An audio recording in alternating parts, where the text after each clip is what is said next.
welcome to Inside Scoop. I'm Sumi Das, and joining me is Josh Lowenson, senior writer for CNET. Josh, thanks for being with us. My pleasure.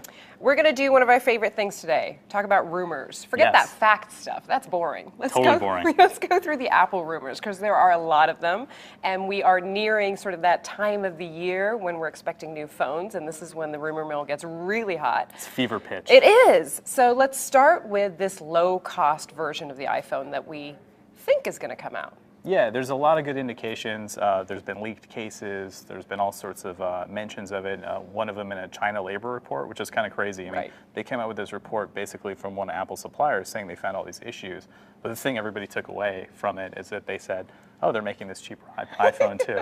It's like, oh my God. Okay, so that's what they came out with. But yeah, they're working on something that's a little bit cheaper that they can sell alongside the normal price iPhone. And this is specifically for countries like China and India, where a lot of the market buys phones at full cost. So something like a $600 or $700 iPhone over there doesn't make a lot of sense. Yeah, I've heard my cousins complain who live in India about how much more expensive it is to buy an iPhone over there. So this one might cost somewhere in the range of, do we know? I've heard $300? $300 is a pretty good number. Right now they're selling the older models of the iPhone, like the 4, for about $400. So this would come in considerably less expensive. And there's another rumor that this low-cost version won't have Siri. Yeah, and I don't quite buy this one, and there's a good reason for that. They pretty much pushed out Siri into all their devices. It's really become a core part of iOS. They're kind of pushing some stuff into the future for cars next year, and to not have that feature is really going to limit who would want to buy this. And for something so simple, it gives them a lot of data, it tells them a lot about their customers, and it ties into all these other services. So the fact that they would somehow remove that at this point is very sketchy. Okay, the next rumor I wanted to talk to you about, Apple gives something, potentially this low-cost iPhone, but they might take something away. The 4S might go bye-bye? Yeah, it's been kind of a thing that they keep the last two models around. So when they came out with the 5, they had the 4 and the 4S. Right. It's kind of weird to keep something like the 4S around. It still uses the older 30-pin connector, and they moved everything else to Lightning.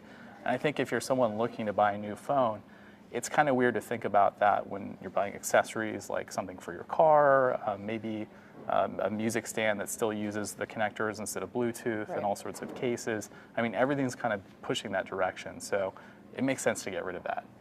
Of course, that's the version that I have.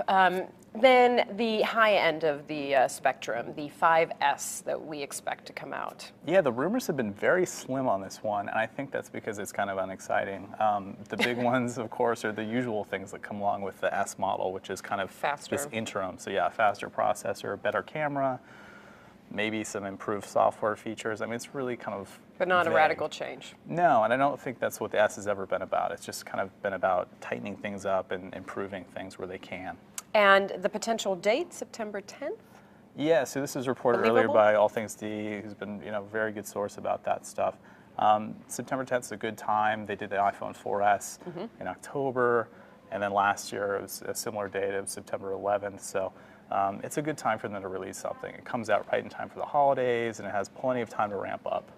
And colors. This is something that I find it hard to believe that they're going to introduce a champagne gold 5S, but you say it's going to happen. Yeah, and it's been kind of unclear whether it's the 5S or the 5C, which is the cheaper model. Okay. Hopefully, C doesn't stand for cheap.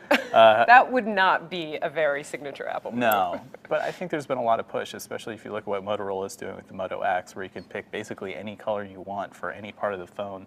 There's a lot more pressure for them to do something besides white and black. Yeah.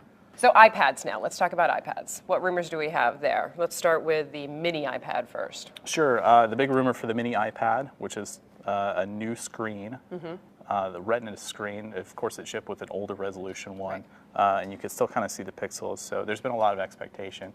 The analysts haven't really been sure if that screen's even ready yet. It's kind of high-tech, very cutting-edge stuff to get a display that small with that many pixels. So apparently they're ready with that. That's something Bloomberg reported earlier this week. There's also a report of a larger, slimmer iPad, a full-size one. I think one of the reasons it wasn't so slim in the last couple models is because it needs a really big battery. And a lot of the display technology has gotten better. The processor technology has gotten better.